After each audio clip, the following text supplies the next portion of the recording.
Hey, everybody.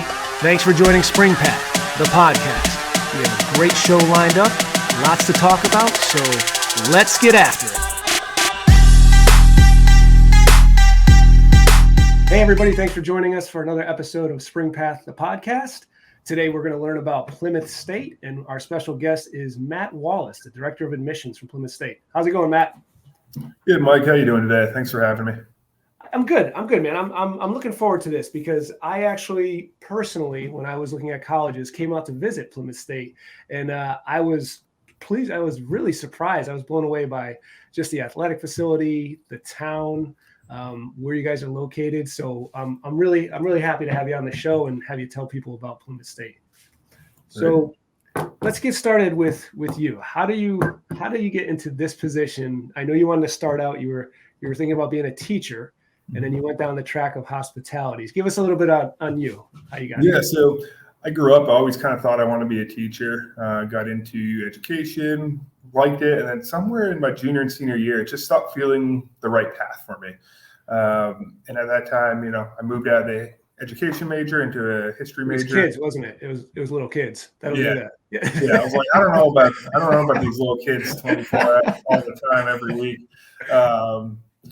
But yeah, so I moved in, got a history degree, didn't want to lose the earned time. So still got that bachelor's degree because it is such a door opener for so many positions. But then I worked in hospitality through high school and college and worked at a local place in New Hampshire. Anybody from New Hampshire listening, it's a Common Man family of restaurants. You probably are familiar with them. So I did hospitality for about 5 years, really loved it. But as life tends to do, I met the person who's now my wife. She was a teacher at the time. Nights and weekends, teacher schedule doesn't really jive. So I started looking for that next step. And as an alum at Plymouth, I loved this place. It was a place that I really felt made me the person that I was. So there's an opportunity to completely change careers and kind of start from the ground floor again. But applied and came back to Plymouth as the events coordinator of the admissions office. So running daily tours, open houses, accepted student days, things of that nature. Sure. Been here for about 7 years now and just kind of taking one door that opens as after the next. And now I've been in the director of admissions position for about 3.5 years and loving it. No, and I can attest to that. You and I have talked offline, and you do actually love the role. I mean, you're perfectly suited for it, and it's rewarding. I see it in your eyes. So I guess the question I have for you now is, let's talk about that drive in to the campus. I know because I remember when I was visiting campuses, this was a long time ago, but you're on that road, you're heading up, you got the main artery, and then all of a sudden you come upon this like beautiful New England-esque town and college campus. Yeah, it's definitely people who are coming from ways away sometimes think we're way up in the northern part of New Hampshire, and we're actually centrally located. And as you're driving up, you definitely feel like you're getting to the rural area because we have a very rural campus. But right before you hit Plymouth, you start getting these views north. You have these beautiful mountains, where the foothills of the White Mountains, 20 minutes south of White Mountains, 5 major ski areas within 30 minutes. And then get off Interstate 93 and you come into that quintessential small New England college town. But I think the thing that makes our area special and a little bit different than a lot of other schools is that the town and the college share Main Street. So one side up the hill is the college.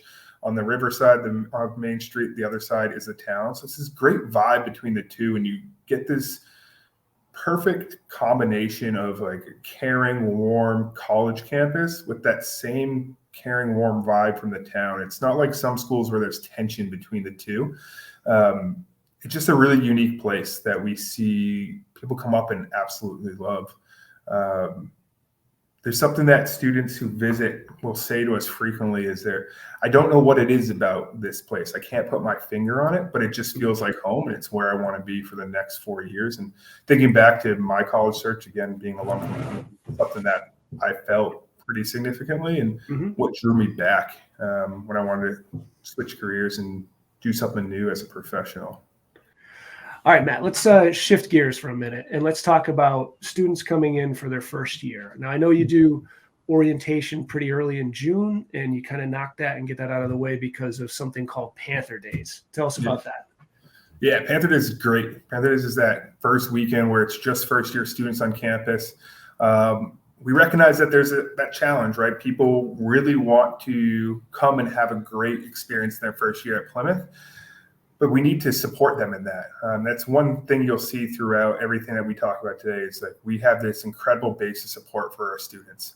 So as Mike mentioned, we start in June with a 2-day, 1-night orientation. That's nuts and bolts, right? We're going to do course scheduling, talk about financial aid, paying the bill, all those things, so that when you arrive here for Panther Days, it's just a weekend-long festival celebrating the newest group of Panthers that come to campus. So we have concerts each night. We have mentalists who come to campus. There's somewhere probably between 40 and 50 different programs over the course of that first weekend that you get to pick from. So when I say get to pick from it, you do have to participate. It's a little bit of like that forced fun kind of thing, but it's so essential for students before they meet, before they start that first class, to have met people and start building connections. We were talking a little bit before about that number one reason that students don't stay at a school is because they don't find their tribe. They feel lonely. Sure. So we try to facilitate ways for students to make those connections so that on that first day of classes, they're going to have somebody to go to breakfast with or have lunch with, right? It's not necessarily creating that best friend that you're going to have and it's going to be your best man in your wedding forever, but at least sustain as you figure out those connections. One of the ways that we help do that is we have an activities fair in that Panther Days weekend where every student club and org, all 100 of them, are out on the lawn in front of our student union. And you can go around and just check about the different clubs that you may be interested in, give them your contact information so that you know when their meetings are. One of the challenges students talk about when they're coming to school is, how do I find my group of the 1,000, 1,200 new students that are coming in, plus the other 3,000 that are here on campus? Right. The easiest way to do that is to find ways to find people that have like interests, right? So, some of our clubs, we have a Latinx club, we have a Cactus and Sucking club, we have a radio, we have the mountain bike club. So go find those people that you have connections with, and it might feel scary, right? That first time stepping into a club meeting where there's 15 people who may know each other and you're that new person, it might feel scary, but you're going to be able to blend right in and talk about the things that interest you, right? Whether it's the mountain biking club, right? You're going to be able to fit into those discussions and really make a good fit for you that should hopefully sustain you through your 4 years.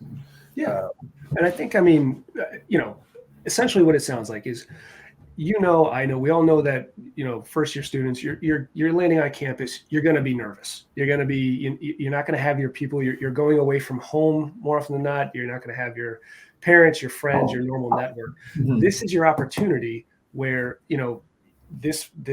these Panther Days, everyone is very receptive. So please put yourself out there to get involved, sign up for these different clubs, just find a common interest, because you'll get absorbed right into those groups easily. They're not there to reject you. That's what they're there for. They want more people to join. That's what it's all about. That's a great point. Like when people are running a club, or even when you're thinking about asking for support in other offices on campus once you're here, right, in academic support, things like that, they all want you to be part of the community. They want you to add to their student club org. They want to help you if you need some help with some academic services, right?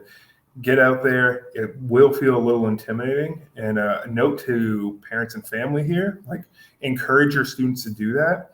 And parents, if you get a call from your student that first weekend that says, I haven't found my friends yet, right? Make sure you tell them, like, stay up there, put yourself out there, make a pact that they can't come home for the first month, right? Really give them the support they need and the quiet backing to push them to make those connections, because we see every college sees students that leave after that first weekend because they might be feeling a little lonely. Sure. And that grit that they develop through that is going to help them persevere through college, but also the next time they're going to have this feeling is when they get out into the career industry for the first time.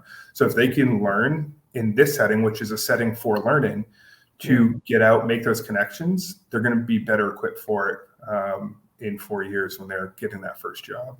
Yeah. So for all the parents listening, once your kid goes out the door, don't let them back in for at least a month. No, It seems I a mean, little harsh, but it's a great tactic. yes, yeah, it's tough love. I mean, but it's necessary because, to your point, one connection, one networking connection, especially on a common ground of something you like doing, will help them blossom and just open up and find success. So let's talk about that. Let's talk about shift over to what is Plymouth kind of known for? How are your programs set up, and what did you students come to school for?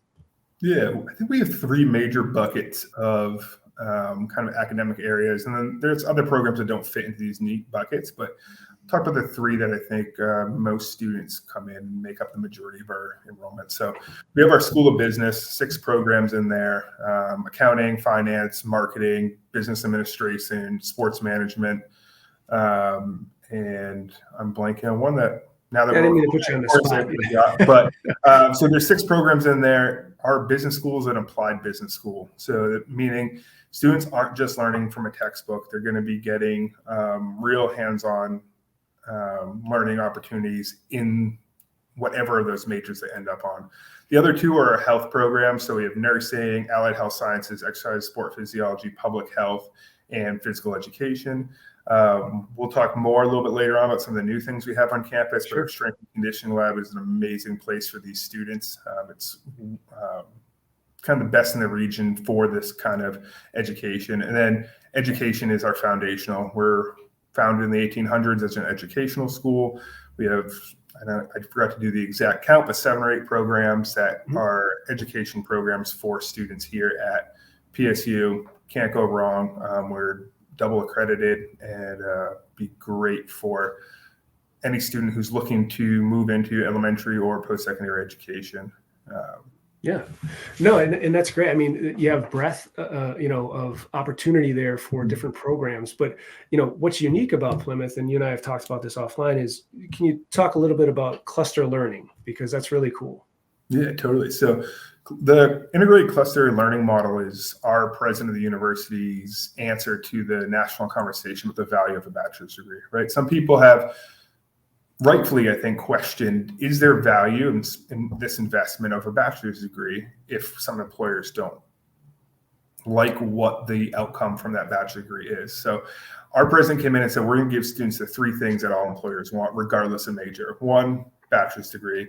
That should be given at any college you enroll at. But the other 2, we don't feel is as much of a given, because students learn at a lot of schools hypothetically in a classroom and not given the opportunity to apply what they're learning into the real world. Right. So the other 2 things besides that bachelor's degree is going to be the soft skills that employers want that make you a good team member, but also will allow you to move up quickly in your career, and hands-on learning opportunities. Hands-on learning opportunities at Plymouth are baked into our general education curriculum. So every student, regardless of major, are going to have at least 2 opportunities to work on projects that extend beyond the walls of the classroom or the regional partners that are outside the institution partner base. I think this really sets our students up to be successful because employers want to see, what have you done? Like, that's outside of the classroom. The other thing that in these 2 classes, we focus on what we call the habits of mind. And these are skills that translate to the skills that employers want: purposeful communication, self-regulated learning, a worldly perspective. These are things that you need to have a better grasp on to really become the employee that employers are looking for. Because when you graduate, you don't want to go out and be looking for your employer to tell you how to do things. We're essentially teaching you how to solve problems, which is essentially what work is, right? Your employer is going to come to you with a challenge and say, how do you fix this? And we're going to teach you how to do that. Yeah, and I can speak personally. I have had other episodes where I've interviewed graduates of programs who are now running divisions or running parts of companies. And that's exactly what they talk about. They talk about, okay, we understand that you have the academics chops, you have your degree, but what have you done outside the classroom? What kind of soft skills do you have to interact with the team that I'm going to bring you in on? So I think this is awesome. it's definitely needed, and I'm sure you're seeing great success with it. I did want to talk about one thing that's a little outside of the box, but along the same lines. So you and I were talking about the concept of tackling a wicked problem, and that's what you put out there for students. Can you tell me more about that? Yeah, so in that commitment, there's the way we get that at least 2 for every student is putting into the general education curriculum. So every student their first year, most students' first semester will take a class called Tackling a Wicked Problem. This is like the start of the general education pathway. On the back end, you'll take a similar class called the integrated capstone. But for the sake of this discussion, the integrated capstone is similar to Tackling a Wicked Problem. But Tackling a Wicked Problem is our first year seminar. So a wicked problem is a societal issue that there's no real solution, right? So think about climate change, fake news, homelessness, right?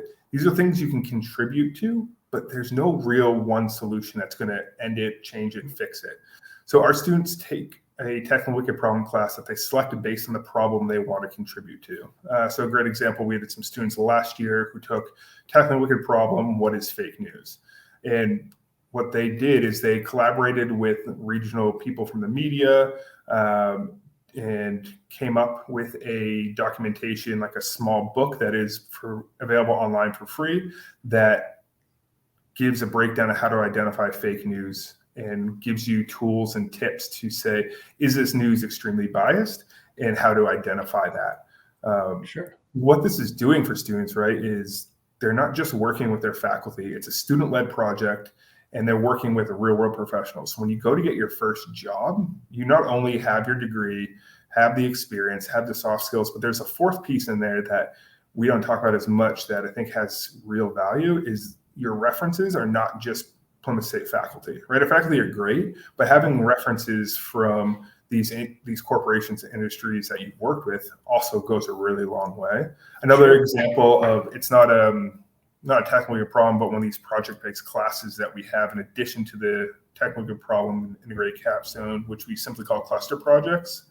So these are projects that follow that cluster's ethos of hands-on applied learning. It's Plymouth PSU Creative. Students from graphic design, marketing, and business administration come together to manage social media and marketing portfolios for real corporations. So for instance, we have a group of students right now who are managing all the social media and digital marketing for Gunstock ski area. So when those students graduate, they're going to have the director of marketing from Gunstock writing them a recommendation, which is a real mover when you get that first application. I know working in the admissions office, I hire a lot of people right out of college, and seeing what they've done and have for recommendations besides faculty is a great thing to supplement to understand what their skill set is. Yeah, no, I think the programs, I mean, when you and I talked offline, the ability to connect students and put them into those roles, number one, to see if it's right for them, to see if they like doing it. But number two, let's say they do like it. To your point, you're getting recommendations from real corporations, and they go a long way. It's not, it's not just like you said, faculty or staff. So kind of on that note, you've recently combined your career and academic advisory teams. Can you tell me a little bit more about that and the success there?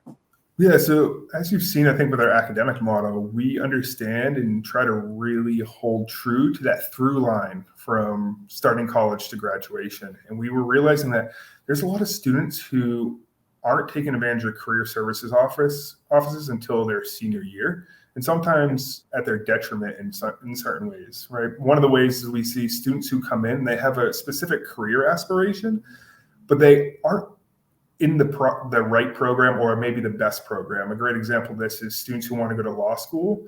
A lot of times they come in criminal justice when actually history or political science is a better pathway towards law school for these students. So if we know right at the get-go that they have this law school aspiration, we can help advise them into the appropriate major. So that's kind of some of that early intensive advising that we do between the two offices. And we make sure that students are meeting both their academic and their career advisors right from the get-go. You meet them during Panther Days, actually. And if you don't meet them in Panther Days, you have to meet with them in the first couple of weeks. But then as students move through, right, in addition to the hands-on learning opportunities that we have in our general education curriculum or those cluster projects, some students still want that traditional internship. So they can go to the career services office, leverage our 45,000 Living Alumni Network to see if we can find someone there, or some of our other corporate partners that we have established. They can go there to find internships that way. And of course, our career services does those other things as well, right? Resume review, cover letter, some of those more basic things that most career service offices can check off. Yeah, but to your point though, once they do like the basic blocking and tackling, now you get into your alumni network, which is solid. I mean, you have, alumni that come back and specifically ask for students from this school to I think you were telling me before, like, hey, I need 3 students that can do this, this summer, and we need them aligned. So you get high demand. I think part of having a really strong alumni base and having a lot of affinity from the school, from our alumni, is a desire to give back. And not everybody has the money to give back, but they recognize that cash donation is not the only way to give back. So they'll say, my employer, or I run the business, I'm looking for a couple interns. Let's just start with Plymouth State. Let's give back and kind of shepherd that next generation of PSU alums along. And I think it's really speaks to what we're doing here when we have people who are coming back actively seeking our students. Yes. Yep. Without a doubt. I agree. So with that, let's shift gears a little bit and talk, because you have some new things that are happening on campus, right? We got a couple of things that we can cover. One is, you have a new chief diversity officer, and you got some things around that. Can you share more about that? Yeah. So our new chief diversity officer, Barbara Ramos, started right around midsummer, I think June 1. And he's brought a lot of great energy and has done a lot in our Center for Diversity, Equity, and Social Justice. One of the things for this audience specifically is our diversity scholars for first-year students. So 25 first-year students who are coming into Plymouth State can apply to be one of our diversity scholars. If selected, it comes with a scholarship based on your financial need, but also, I think what really attracts people to this, in addition to the scholarship money, is that you immediately become a leader in the Center for Diversity. It's a leadership position that counsels the CDO and also serves as a mentor for other students who are coming to the center for a variety of reasons. So we're super excited about launching this program and hope to, we should have about 25 students for this next incoming class in it. Our incoming group this year was a little bit smaller because of the time when Alberto started. It didn't give us as much time to market it, but we aim to have that full 25-person cohort each year. So we're super excited to have him on the team and the work he's doing. Yeah, and I'm looking forward to, obviously you and I will stay in touch, but I'm always going to check in, and I'd love to hear more about that as it expands and we can share it with some of the listeners. So let's talk also about the strength and conditioning lab, because you and I were laughing about that a little bit, because it sounds like you're genetically modifying athletes, but it sounds really cool though. It's not quite as advanced as biohacking, but it's, for a real plain way to put it, it's just a state-of-the-art gym for our students. It's a shared academic and athletic space. So we have a full-time athletic trainer, JT, who does nothing but work with our student athletes to keep them in top shape. He helped design this strength and conditioning lab. Big donation from the Mortgage family, great PSU advocates, helped pull it all together. But it's the largest strength and conditioning lab in the state of New Hampshire. I would venture out on a limb to say it's the best strength and conditioning lab in a D3 school in New England. 25 lifting racks, indoor 45-yard turf track for rehab. But it's really, I think, what makes the space great and why we call it an open laboratory instead of just the gym, is that it's a place for our students who are studying athletic training, physical therapy, exercise and sport physiology, physical education, to come in and work with our student athletes and really learn how the body moves. And it's just the cutting edge. It's better than what you're going to see in some physical therapy studios out there. So students are getting out, not using technology that's 15 years old, really having the best of the best. And I think that's going to set our graduates up to be super successful, and then also help our athletic teams really thrive in their strength and conditioning program. So it's groundbreaking. It's life-changing for us, and we're super excited and grateful for the Mortgage family for coming through to make it happen for us. That's really cool. Yeah. No, and I think I mean, the fact that it's students and athletes alike, I mean, it sounds awesome. And I think it would be a great place to visit. Maybe we can do a tour sometime. I'll bring a camera crew. We can step through it. It'd be awesome. We got a lot more great things going on. We have brand new turf field as well, indoor track, NHL size ice hockey arena. So let's do it. I'd love to show our athletic space. I think it's really pretty premier for D3 schools in New England. Yeah, I don't doubt it. I would love to see it. That sounds good. All right, Matt. So I appreciate you joining us on the show. I think this has been very informative. I think we covered a lot of ground, and we can always do another episode if we come up with some more info. But how do people get in touch with you, and where can they learn more? What's the web address for Plymouth? Yeah, so to get in touch with me directly, love to chat with you. Shoot me an email, mlwallace@plymouth.edu. Love to have you on campus to learn a little bit more about PSU, like we're talking about earlier. That campus visit, get up here, kind of get a sense for all we are. You can sign up for that right on our website, plymouth.edu. Also explore academic offerings, learn a little bit more about that cluster program, check out some video of the strength and conditioning lab, where it's not biohacking, unfortunately. So that'd be a pretty fun thing to talk about. Yeah, I'd love to have people up on campus, and I welcome any conversation that I can answer questions as a follow-up from this chat. That's great. So, yep, the link is going to be below for the website. And to get in touch with Matt, you can check out his email in the description below. And, as always, you can also visit springpath.net to see if Plymouth State is a match for you. Matt, thank you for being on the show. I really appreciate it. My pleasure, Mike. All right. Take care, bud. You too.